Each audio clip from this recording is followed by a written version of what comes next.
Military takeovers, a crumbling trade bloc, and another election in question. Can West Africa maintain stability? With some members suspended and others defecting, ECOWAS is scrambling to remain relevant. Meanwhile, what was the region's shining example of a functional democracy has seen deadly street protests, with its election delayed. What is happening in West Africa, and can the region reclaim solidarity? I'm Andrea Sankey, and today's newsmaker is West Africa.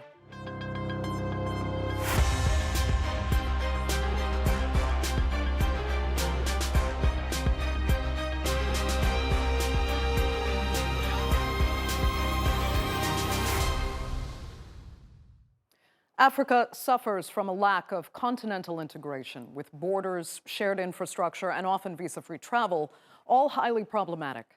That's why organizations like ECOWAS, the Economic Community of West African States, are particularly valuable, tearing down barriers to trade and free movement in a region where economic development is desperately needed. But after almost 50 years, ECOWAS is at risk, with 4 out of 15 members suspended, and the military rulers in 3 of those countries, Mali, Niger, and Burkina Faso, withdrawing completely. Meanwhile, what was widely seen as one of the region's most functional democracies is now also in question. Senegal is again facing violent protests as its president, Macky Sall, postpones a constitutionally demanded February election. Here's a look. Senegal, one of West Africa's most stable countries, is on the brink of crisis. But does its regional bloc have the power to save it? 3 people were killed as hundreds of protesters stormed the capital, Dakar, after President Macky Sall postponed the presidential election. It was supposed to be held this month, but is now scheduled for December, a move opponents are calling a coup d'etat.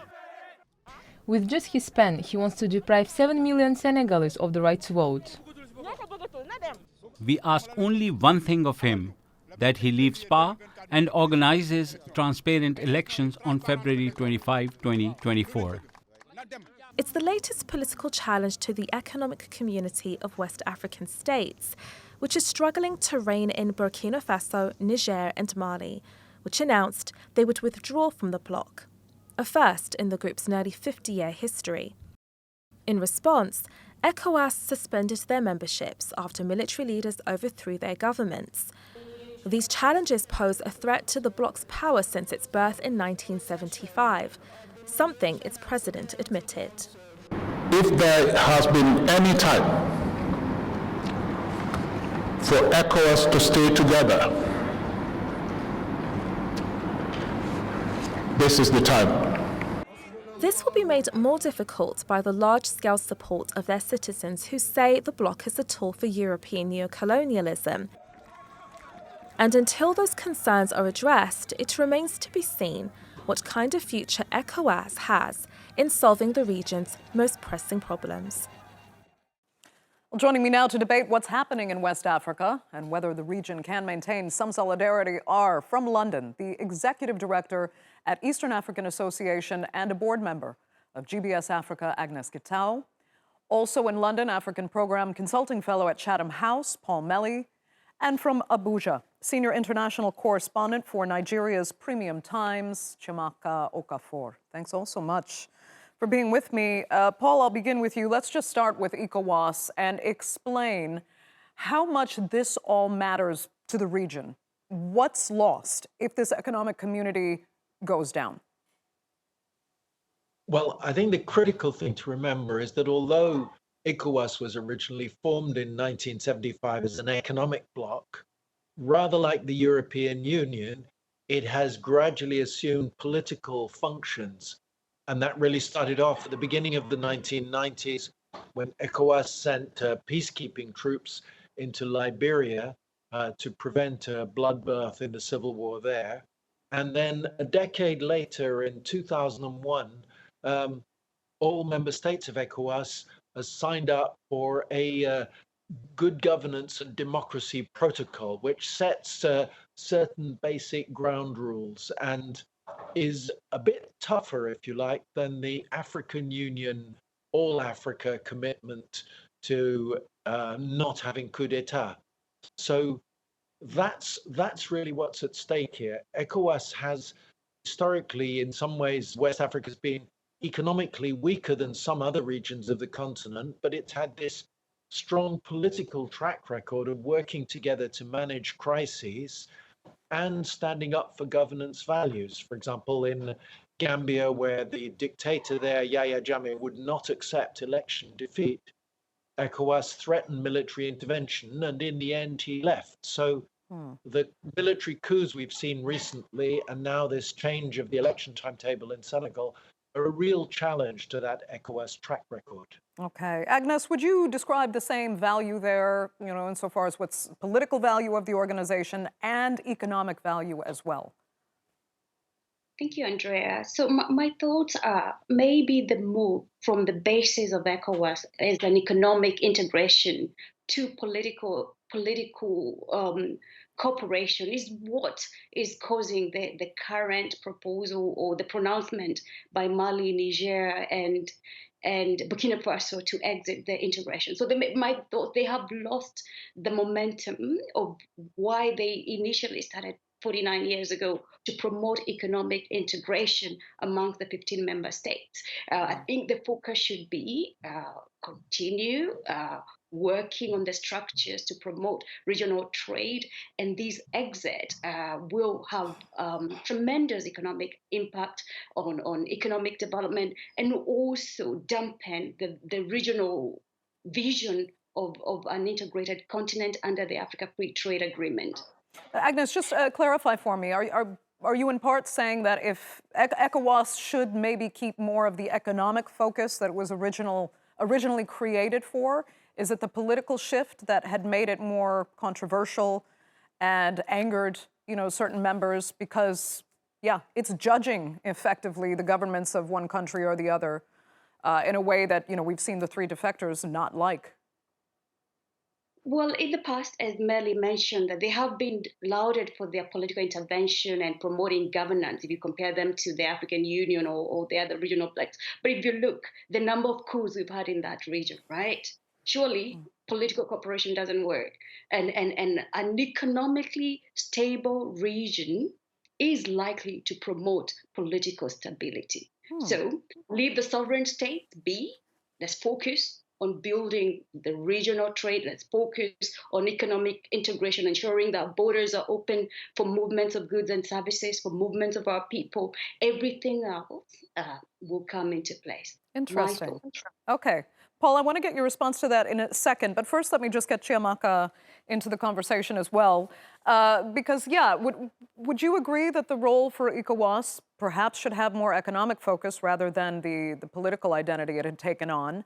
And right now, what do you think the damage really is if ECOWAS falls apart and the fact that it's had these defectors and forced suspensions as well? Yeah, thank you, Andrea. So for me, it will be the case that, political stability and economic stability are two groups or two items that work hand in hand. And so for you to be able to have economic activities thrive in a region, that region has to be politically stable. So in part, in defense of ECOWAS, they need a politically stable economy or a politically stable region to attract investment, and that will boosting their economy in return. And so if ECOWAS falls apart, a lot of things will be lost. Now, there are security implications, there are economic implications for this, there's 1001 implications for this, including humanitarian implications. So the fall of ECOWAS is not something that would be a walk in the path for the region. And that is why, from my point of view, I think ECOWAS will need to tread carefully in trying to resolve what the problem is with Niger, Mali, and Burkina Faso. Okay, Paul, if you want to go ahead and respond to kind of the difference in opinion you seem to have there with Agnes, or maybe, correct me if I'm wrong, do you think ECOWAS should have that political value that you were talking about? Or is it smarter to keep it strictly as a trade bloc with the focus on thriving economies in West Africa and opening trade, for example? Well, obviously, as I'm not West African, so it's not for me to have a personal point of view on that issue. But what I would say, I think, is two things. One, remember that when that governance protocol was introduced at the beginning of the 21st century, 2001, actually, Mali, Niger were functioning democracies, functioning multi-party democracies, and Burkina Faso, although it was slightly authoritarian, it did at least have a multi-party political system. And when you travel around the region, when you talk to people in West Africa, their complaints are not that ECOWAS should stay out of politics.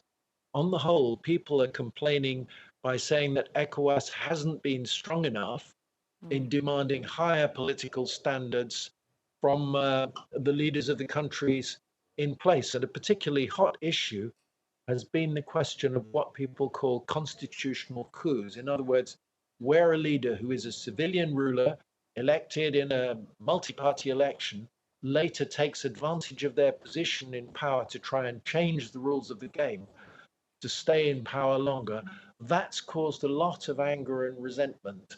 And Senegal, of course, is now the starkest example of this, with many, many people in Senegal saying that President Macky Sall doesn't have the right to change the constitutional rules. He doesn't even have the power to do it. So the expectation among West Africans, and particularly among young West Africans in the cities, is that they want more democracy and they want higher standards of governance. They're all in favor of economic integration, but they don't consider it's a choice. You can do both.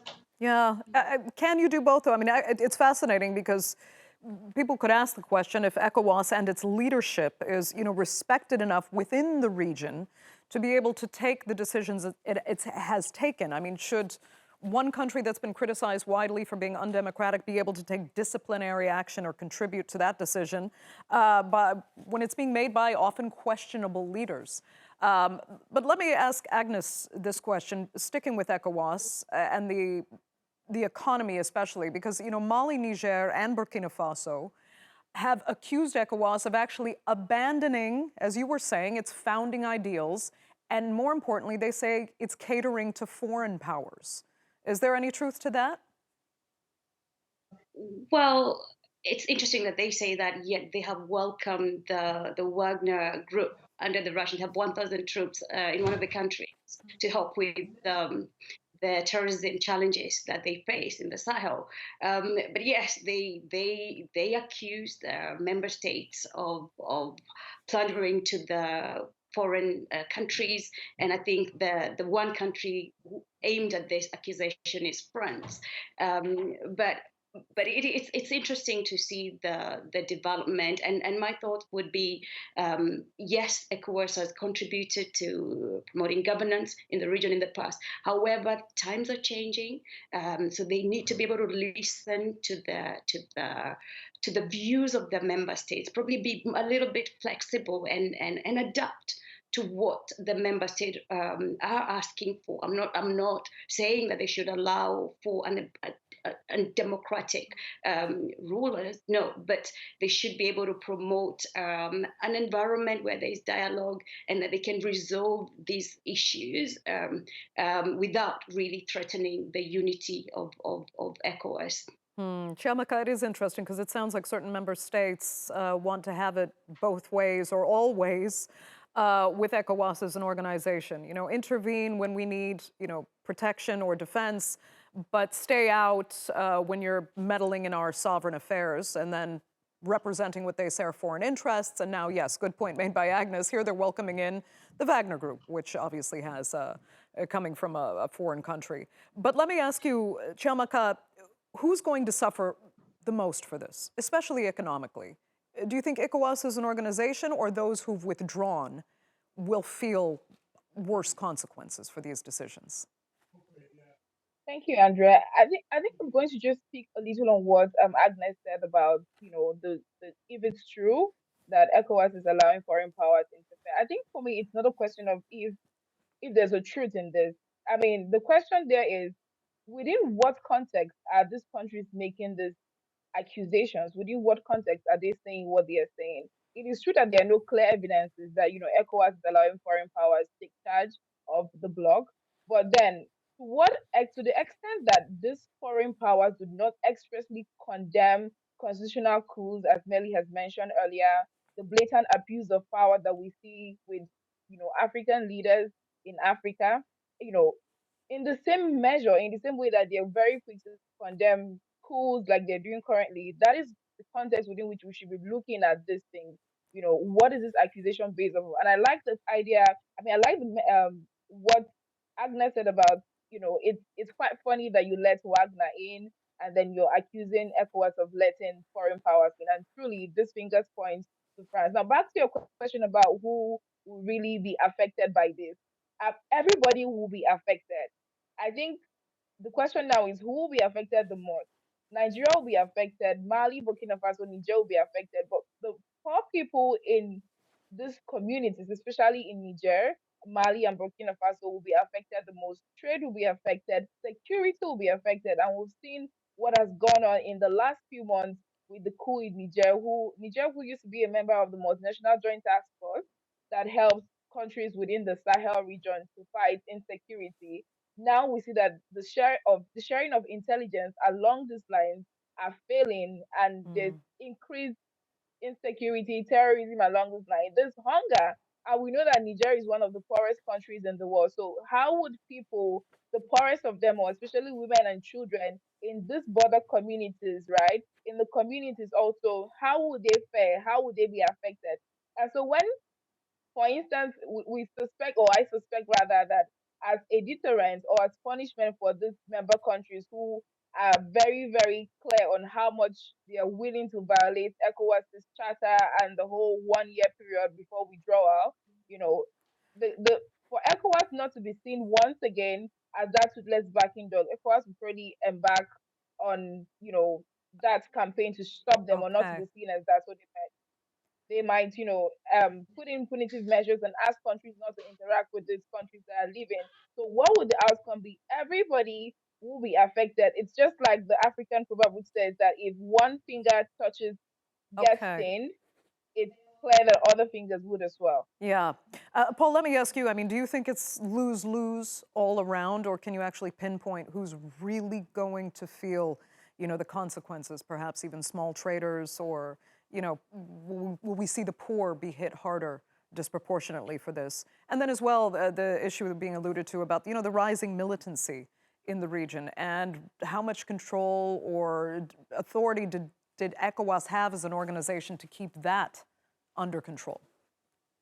Well, I think Chiamaka made a very good point about the impact on ordinary people. And remember, the three Sahel countries that are under military government, they're all landlocked. They depend very, very heavily on transport links to coastal West Africa and on the economic relationship between themselves and the coastal states. There's a natural complementarity between the economies, and they will certainly suffer from, if they withdraw, if they do pull out of ECOWAS, then they'll have the risk, for example, of tariffs on cross-border trade. That's going to hit them when they're already very poor countries. Right. But I think there is also this question I mentioned before about hypocrisy, and that's why the Senegal case is particularly critical, because this is an example of an elected leader breaching or testing, pushing to the limit constitutional rule. And if ECOWAS is to boost its credibility, it needs to really show that it's going to take a clear line on the Senegal crisis, because that's absolutely critical in sending a signal across the region. And especially among young West Africans, there's an awful lot of disillusion with political elites. And so that's why ECOWAS's line really matters here. It may be that for the three Sahel countries that are, after all, under military governments that don't allow proper democratic free choice, that it'll take longer to sort that out. Yeah, bring but I mean, back Paul, into isn't this a harder time than ever for ECOWAS to take a very clear or hard line on the Senegal issue, given it has lost credibility, I mean, very obviously among, a quarter of its members already, more than a quarter, and the fact that it has this many resignations from the organization? It's really tough for it to take a stance at this time.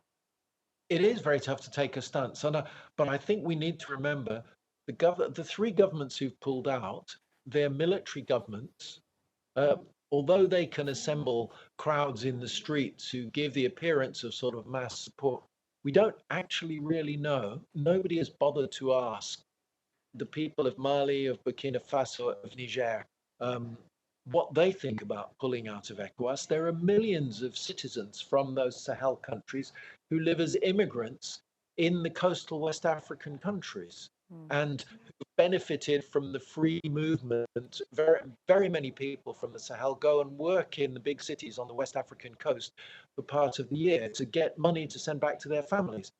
None of those interests of ordinary Sahelian citizens have been taken into account in this announcement by these military juntas that they just want to pull out Right. because they don't like the political pressure. Too often the case where leaders are just too disconnected from their own citizens and how they suffer when these decisions are made. But Agnes, let me switch gears with you, because this doesn't just affect West Africa, actually. It destabilizes what you had said is a continental vision.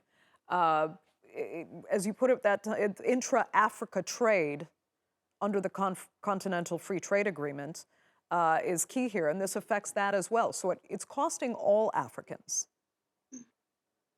Absolutely, Andrea. The vision of the Africa Free Trade Agreement is to promote region to promote trade within the African continent. At the moment, it's around between 14 and 15%, and as compared to trade with the rest of the world at 60%. So the vision of ACFTA is to integrate the continent, ensure that we can benefit, every member country can benefit from trade development. And the three countries, Nigeria, Mali, and Burkina Faso, are all signatories and have ratified the ACFTA agreement. So it is a period, and I think what this does, it will dampen the momentum, of pushing across the agreement and ensuring that we are fully integrated. And also could set precedent. Other regional blocs could say, look, if these three countries can leave the regional economic settings, what stops the rest of the rest countries who are unhappy or have issues that they feel that have not been addressed from exiting the economic rights? Again, Andrea, the ACFTA is very much dependent on the structures that are already been developed through the regional blocks. So the ECOWAS in the west, SADC in the south, and EAC in the Eastern African part. So for ACFTA to be successful or to be successfully implemented, it is important that the RECs like ECOWAS remain strong for regional harmonization of trade policies. Yeah, because Chiamaka, final question for you as we talk about the potential contagion effects of what's happening with ECOWAS. You in Nigeria are not just saying that, you're also saying Senegal. Do you believe there's a chance of contagion in the region with the instability there? How much does it matter to the region that Senegal remains this functional democracy, as we've called it? Certainly, there are serious concerns of contagion, and we've seen that with the bushfire effects of these kinds of political incidents or political activities. But in the case of Senegal, it's also a strong betrayal of people's trust. In 2011, Macky Sall said that no president could extend his time in power for even for one day. And this is 2024, and Macky Sall has extended his stay in government for 10 months. And this is against the people's will. And we saw the way the parliament voted for the bill that would make him stay. It was chaotic. Three people have died in Senegal. And we see that this is how it starts everywhere. There's a protest tomorrow. There's going to be perhaps a mother of all protests in recent times in Senegal. And Senegal used to be a beacon of hope until recently, the most stable democracy since independence, and it's never had any coup, come around. But we're seeing a constitutional coup by a president who, when he wanted to become president in 2011, 2012, he moved against then President Wade, who wanted to have a third term. And so the issue of trust is really large and big, because this is the same Sal who people were afraid that he was mulling, a third term in office. And he came out to say, I won't be here for the third term, and I'm going to see that elections happen February 25th. And few weeks before February 25th, Macky Sall is saying that, oh, for these reasons, people who are not allowed to be on the ballots were extending the election, and without feeling the pulse of the people. And he has failed to feel the pulse of the people, and the people are making sure that you hear them. this protest along the streets could metamorphose into what we don't know. And because people are seeing their counterparts in different countries, in quotes, getting away with this food, there's no guarantee that they won't show the same part because the deterrence from ECOWAS is not happening. And I mean, it leads me back to the point of double standards with the ECOWAS. They're very quick to condemn coup d'etats, but this constitutional coups, they turn blind eyes to it. And today, ECOWAS's president is going to be in Senegal, and we're Okay. really, really keen on hearing what he has to say. Okay, Chiamaka, unfortunately, that will have to be the final word because we're completely out of time for this edition of The Newsmakers. I'd like to thank all three of you so much for being with us, and our viewers, of course, for joining us as well. Remember, you can follow us on X, and do be sure to subscribe to our YouTube channel. I'm Andrea Sankey. We'll see you next time.